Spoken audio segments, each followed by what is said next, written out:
of us came to this earth, to this existence, with a mission of grow as individuals to master our passions and desires and become the best version of ourselves. Whatever you are in this path of self-development, growth, discovery, and evolution, this podcast is for you. Come and join me in this amazing adventure of becoming someone greater than we were yesterday. Welcome to the Path to Become podcast. I am your host, Patricia Barrier, and I'm honored to have your company in this journey.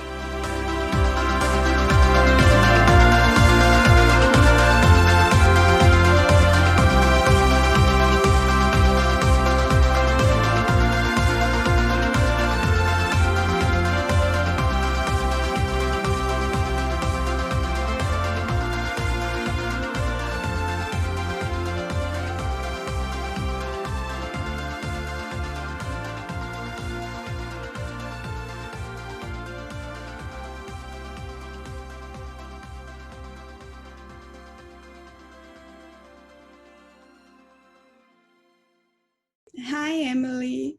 Thank you to be here today in the podcast, The Path to Become. And I love your description that is you are a dream design coach. Could you tell me more about that? Can you tell us how a dream design can help a woman that is on her path to self-develop to become a better version of herself? Absolutely.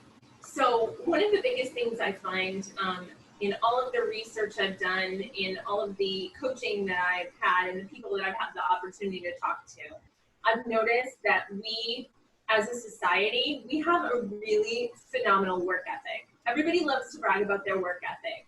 Oh, I'm such a hard worker. I stayed up till 4 last night doing this, that, and the other thing. Everybody loves to talk about how great they are at work. But what I don't see is people bragging about their dream ethic. In fact, I would venture to say that most people don't even have dream ethic.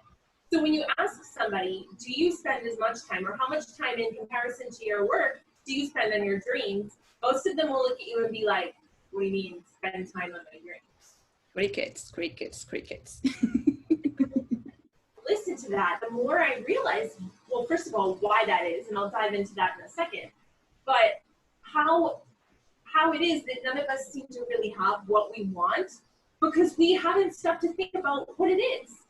It's like pulling up to the drive-thru at a food place and saying, they say, order when ready, and you're like, I'd like some food. And they're like, you do food. What kind of food would you like? Good food. Good food. Yes, usually that's the way we respond about her dreams is like, oh, I want to have an amazing job. I'm like, okay, what kind of amazing job are you talking about? Mm-hmm. And the other thing that people fall into is that they assume that what they want has to have already existed, that they have to fit into something that already is. And so you'll have so many people that are like, yeah, I was on Indeed the other day and I was looking at job postings and I'm like, wait, why are you on Indeed? Is there a job on there that you want? Well, no, I didn't see anything. Because you have to create it. So that doesn't mean that everybody has to be an entrepreneur, but it does mean that you're the one who has to visualize what's it going to look like. If you want a job that you can work from anywhere in the world, then you can have it. If you want a job that you can work from your couch, then you can have that. If you want a job that you only work 6 days a year and make $100,000, there's probably one out there. I want on those. Well, I mean, okay, so take, let's say that you want to take cooking lessons from Gordon Ramsay. He might charge $20,000 an hour. And maybe he says, I only take 6 appointments a year. That it is. Right? So, absolutely. So the problem I think that most people have and why they don't do this dream design stuff is because they have decision fatigue. They have what's called I'll fill this out later syndrome. And you know you have it. Have you ever gone to fill out a Google Doc? And you're like, and there's like 73 questions, and you're like, crap, I am not doing this. At all. I'll do it later, right?